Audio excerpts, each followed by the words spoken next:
भद्रक जिला चांदबाली रे चांदबाली श्रीराम महायज्ञ समिति पक्षरु मातृभूमि पाई एक विशाल गणदौड़र आयोजन करा जायथिला। एही गणदौड़रे उत्साहर सहित समस्त वर्गर व्यक्तिविशेष अंश ग्रहण करथिले। एही गणदौड़ चांदबाली दक्षिणेश्वरी मां कालीको पीठरु हजार हजार श्रीराम भक्तक गहणरे आरंभ होई चांदबाली नूतन बस स्टैंड रे समाप्त होइथिला। गणदौड़र लक्ष्य समग्र हिंदू समाज एक तन मन धन दे हिंदुत्वर एकता पाई एक सूत्र रे बांधी होई किपरि भाबे आगामी श्रीराम नवमी उत्सव को दिव्य और भव्य करा जिवो एथिपाई विशाल गणदौड़र आयोजन होइतला। समिति पक्षरु एक विशाल प्रभु श्रीरामकर सुसज्जित प्रज्ञापन मेढ ऐतिहासिक भद्रक श्रीराम नवमी उत्सव दिन चांदबाली भद्रक सहर अभिमुखे यात्रा करने लक्ष्य रखा जायछि बोली समितिर आवाहक सूचना दैछन्ते।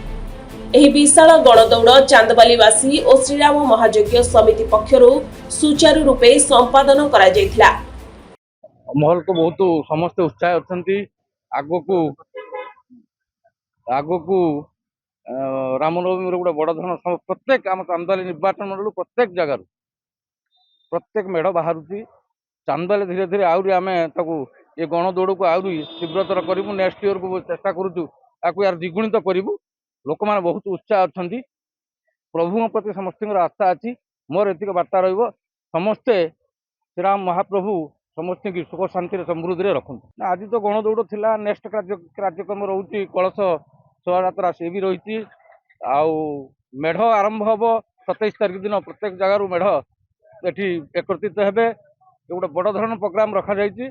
एक विशाल का ये एक ऐतिहासिक पर्व ये ऐतिहासिक पर्व को पुनरावृत्ति करने 27 तारीख यार लास्ट ही रही 27 तारीख दिन प्रत्येक जगार प्रत्येक मेढ़ चांदबाली आसिक उपस्थित रहा। भद्रक जो ऐतिह्य पर्व आमर अच्छी श्रीराम भगवान जो आशीर्वाद रही जो गोटे ऐतिहासिक पर्व हुए समस्त से सम्मिलित है। भारतीय संस्कृतिर महान पर्व गण पर्व रामनवमी आसंता 27 तारीख दिन पालित होगा जाऊँगी। यही परिप्रेक्षी में भिन्न भिन्न प्रकार कार्यक्रम अच्छी गो पूजन कार्यक्रम गणदौड़ कार्यक्रम आज तो आरंभ है। या परवर्ती अवस्था या पर अन्य कार्यक्रम अच्छी ये कार्यक्रम गुड़िक मध्य जो गणदौड़ कार्यक्रम भारत वर्ष तथा चांदबाली आज जो गणदौड़ कार्यक्रम अनुष्ठित होची हिंदू समाज को जागृत करने हिंदू समाज को जगैया ये जो गणदौड़ कार्यक्रम होची आगामी रामनवमी जे सब हिंदू मान सजग हूँ एवं ये रामनवमी उत्सव को महाडंबर सहकार पालन करूँ यही काम रखी आज जो गणदौड़ कार्यक्रम अनुष्ठित गणदौड़ पर तो यज्ञ हम कलश शोभा 25 तारीख दिन कलश शोभा हम एवं गो पूजन कार्यक्रम से गो पूजन कार्यक्रम अनुष्ठित हम। तेणु ये सब कार्यक्रम दृष्टिकोण आम संस्कृति के बचाइबा आम बचा संस्कृति बचिले निश्चित भारत वर्ष बचो जदि संस्कृति मरी जाए भारत वर्ष निश्चिन्न हो।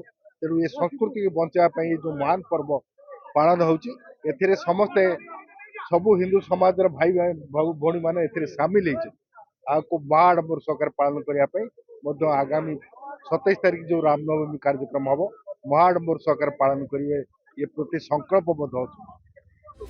चांदबाली प्रशांत कुमार पाणी रिपोर्ट सनस्टार टीवी।